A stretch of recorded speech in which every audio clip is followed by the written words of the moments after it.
Tesla Model 3 manufactured in China sold out in 2020. We also do our usual health tips and some other stock items related to Tesla in this show. This is Greg for Teslafaninsight. Thanks once again for joining us. If this is your first time, welcome. If you're a repeat visitor, welcome back. Also wanted to thank our Patreon supporters as well as our subscribers.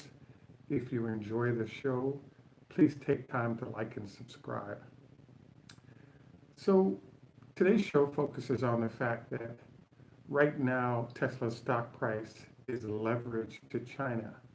So it's well known that the 30th, which is tomorrow, of December 2019, Tesla is scheduled to introduce sales of the Model 3 that's being built in Shanghai.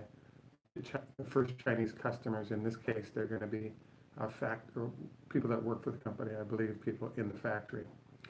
So what's fascinating about this is that the forecasts of how many vehicles will come out of this factory this year are all over the map.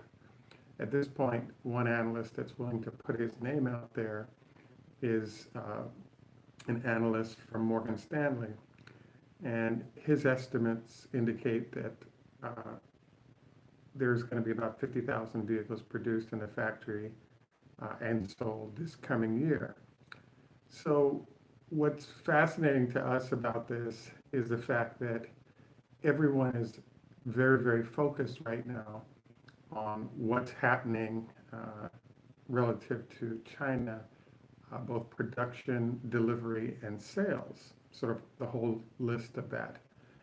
And so we had an opportunity to do kind of an interview with a friend who's from China, and we picked up some new information in our minds that make it clear that there's no doubt that there's going to be a sellout of everything Tesla can make in that factory for this year, and therefore we wanted to do the show to sort of capture some of that logic.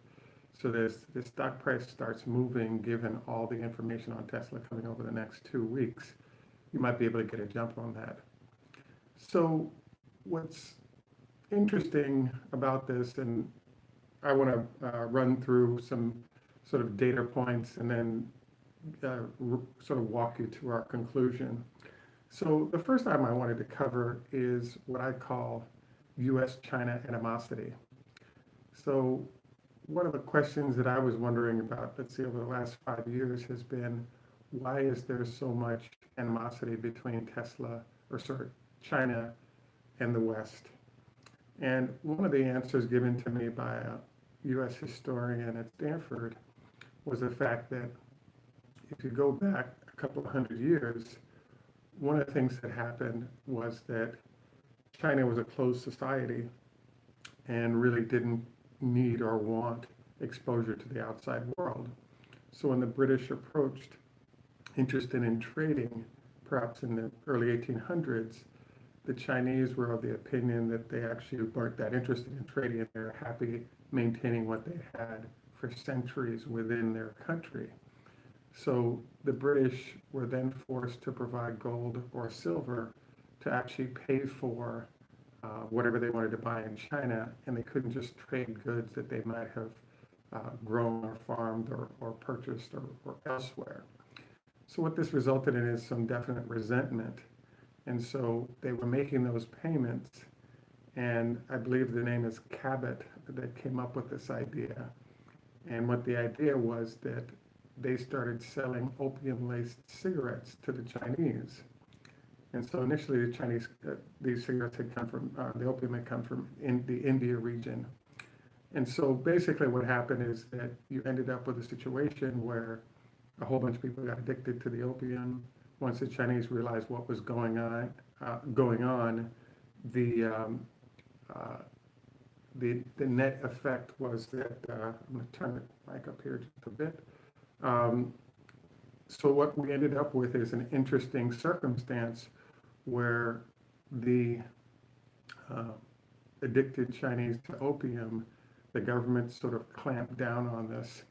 And so what then happened is that uh, the British were saying, as they tried to fix this problem, the British were saying, "Oh no, we're happy with the addiction to opium, and therefore we're going to maintain it." Hence the Opium Wars.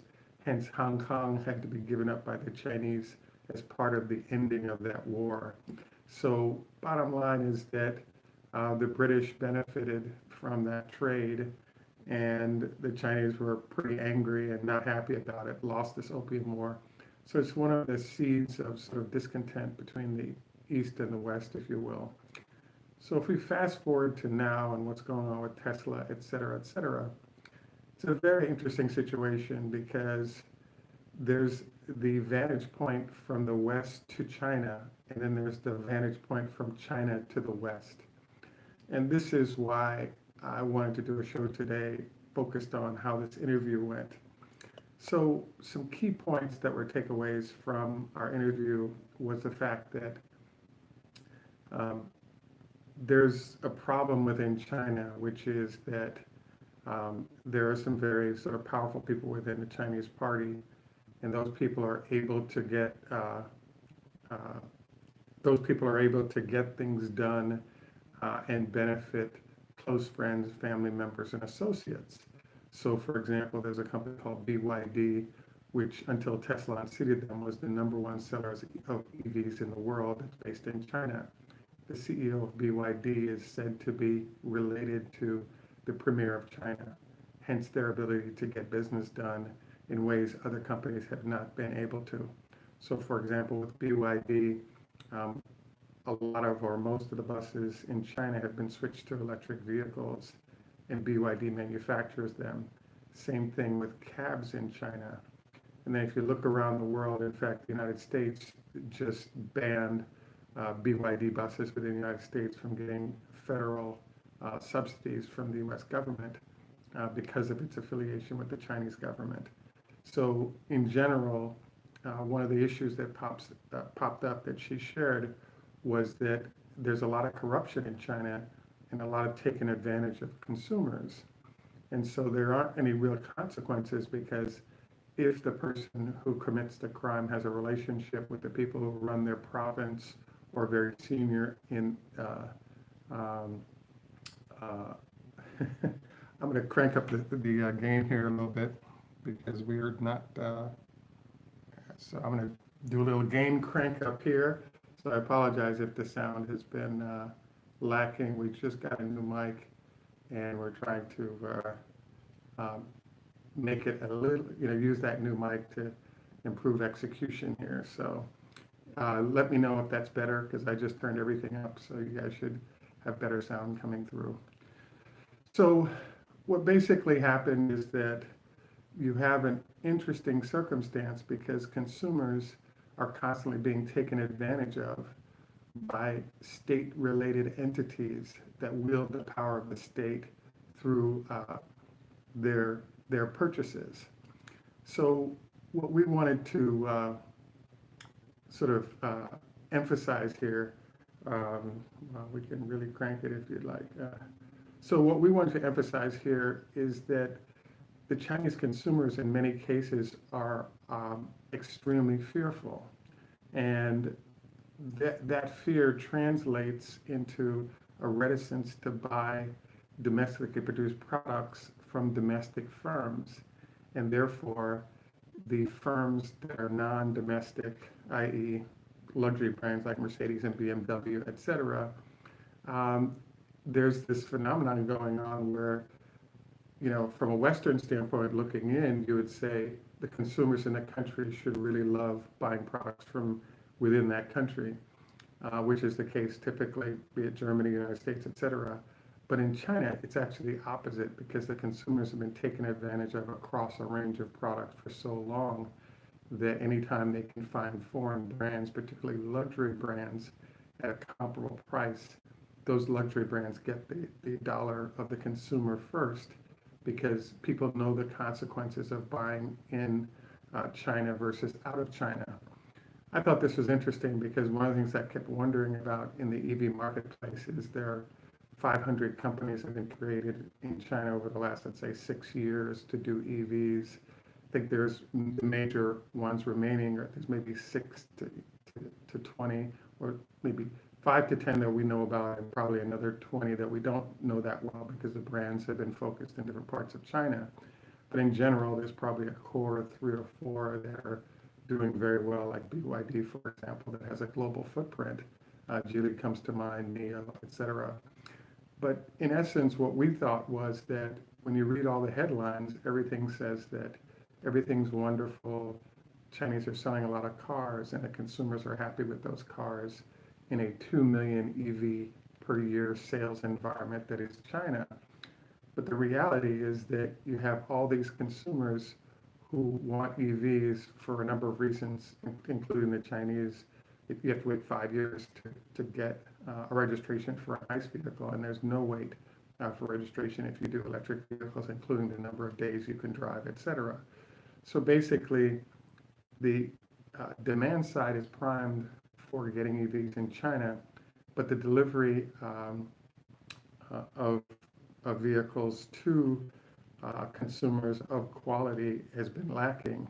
So one of the things that we think, based on all the features that I just described to you, is that it was described that EV sales were actually down in China, but we believe that Tesla's creating its own weather. So for example, after Tesla took orders, as you know, in May, there was so much demand that it shut down the Tesla servers, and people were asked to go to the service centers to order their vehicles because the websites were overwhelmed. So that sort of plays into the story of why we decided to do this show, which was there's this conflicting pieces of data. On one hand, you have, call it 40 different Chinese firms that are producing EVs. And so therefore the markets should be saturated or satiated by those number of firms. On the other hand, you have Tesla showing up into the market space that's in theory inundated with competitors. And so therefore it should be hard for Tesla to enter and be successful. And what seems to be happening is the opposite, where once Tesla's entering, there are all these consumers that are saying, hey, we're not interested in buying domestic brands, and if we can get the best brand in the world in EVs and at a price we can afford, we're buying as many as we can get. So the next piece of this is, how are they able to afford this? Because in theory, sort of the sweet spot of where the pricing is for current Chinese competitors is probably in the $25,000 to $35,000 range. And so even though China has a large middle class, there is a slowing economy because of the tariff issues, et cetera. And how does one sort of get beyond this? And the answer is that consumer credit has been expanding pretty intensely in China. And as a result, there are a large number of consumers eager to get these foreign brands that have better quality as assessed by,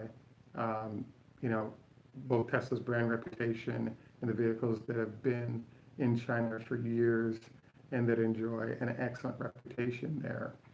So what we're seeing then, and I kind of asked the question, well, it's like 10 grand more for a Tesla. Why would people want to spend that extra when they can just get a cheap Chinese version? So just like with how Tesla's entered other markets and sort of dominated, the vehicle that's being introduced has 285 miles of range, and this contrasts to anywhere from 100 to 150 miles of range for the Chinese domestic vehicles. And then add all the other sort of luxury features and the fact that it's not being built in China. And let's also add the feature that people are able to use credit to purchase these vehicles. And if you're within a 10 or 15K range, it is more money. We're talking an extra $100 a month, maybe $150 a month. But from a Chinese consumer standpoint, instead of thinking about the fact that they're saving money or spending more money, they're actually thinking about the fact that they now get a luxury brand for $150 more a month that's actually going to deliver on its promises, and it has to live by sort of US standards of operations and not Chinese standards. So hence, this is why it's our belief that you're seeing this amazing data points. Number one, the shutting down of the website. So that alone for us said the 50,000 is a no-brainer. And so how many above 50,000 could you expect to be built in this process? And our general estimate of what Tesla will build in China this year is somewhere in the 200 to 250,000 vehicle range. This is based on a number of vehicles coming out of the plant now from our assessment, combined with kind of where are we on battery packs in general, because there's no clear knowledge of that. So basically, the Morgan Stanley folks are saying, they might be able to get 50,000 done in a year. We think it's more like 200 to 250,000 vehicles that'll be produced in that market. So the next thing so bottom line is that the consumers have been getting taken advantage of like crazy. There's an ability of sort of bad actors or bad companies to get away with it, because there'll be show trials if the consumer's ripped off by these folks. And the net of this whole thing is that people are ending up with horrible consumer experiences, be it in cars or food or all these other areas, and getting sick and dying. And in the meantime, you have some very wealthy Chinese that have close party relationships that might be slapped on the wrist while they take advantage of Chinese consumers.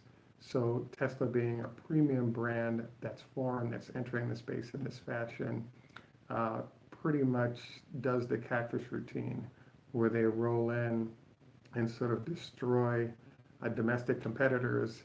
And the biggest reason is because consumers are fearful of the difference between the claims that are made by Chinese brands and the reality. And so this is why we think Tesla ends up with a 75% market share over the next couple of 3 years. And when you're talking a market that's going to expand by 2025 to about 6 or 7 million vehicles, that growth spurt for Tesla in China is very impressive as it comes in. And so I think this bodes well for the stock price of Tesla, et cetera, for that reason. So we were kind of stunned by the information that I just shared with you, and stunned because when we found out that the servers were shut down by demand once this vehicle was introduced, it was like, now wait a second, is this a temporary phenomenon? It could have been a cyber attack, frankly, but is it a temporary phenomenon? Is all the Chinese demand going to be satiated by this initial blast of customers?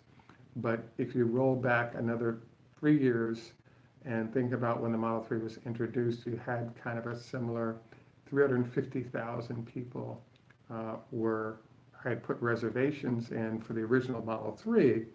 And so I think Tesla was kind of ready for, computer-wise, for, in the 1 to 200,000 people range, if you will.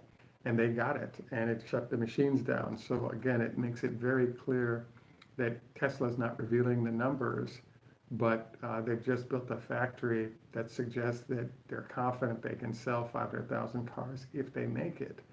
I don't think they'll get it there this year, particularly because I think their battery holds up their ability to get all the way there. But I think they can definitely get halfway there. And that halfway there, when you bake those numbers into the stock price of Tesla, means that you have a nice run to, $500-600 a share probably. So what we're going to be doing is keeping an eye on, and encourage you to keep your eye on as well, hints that might come forward as to how many orders Tesla has and how many they're able to produce. And we're going to get that information somewhat implied by what Elon is going to say after sales numbers come out this week, as well as we head into earnings announcements in February. So I thank you for that comment regarding my voice. We did get a new mic, and I've been trying to adjust up so that we get as much volume as we can, and also adjusting the game. But we will get this in better shape. And I appreciate your feedback relative to our mic. We're at about 20 minutes in the show, and be happy to answer any questions that you might have I've deliberately been avoiding your comments because it messes up delivery of the show for those that are not here. What about iPhones? It's made in China. I don't think it'll be a problem. I agree. The We don't think that the iPhone equivalent is what's going on here. It's our belief that the Chinese view Tesla as another example of the iPhone. As certain products arrive and are being delivered, can China use the leverage of its capabilities to actually sort of roll in and sort of take over a market?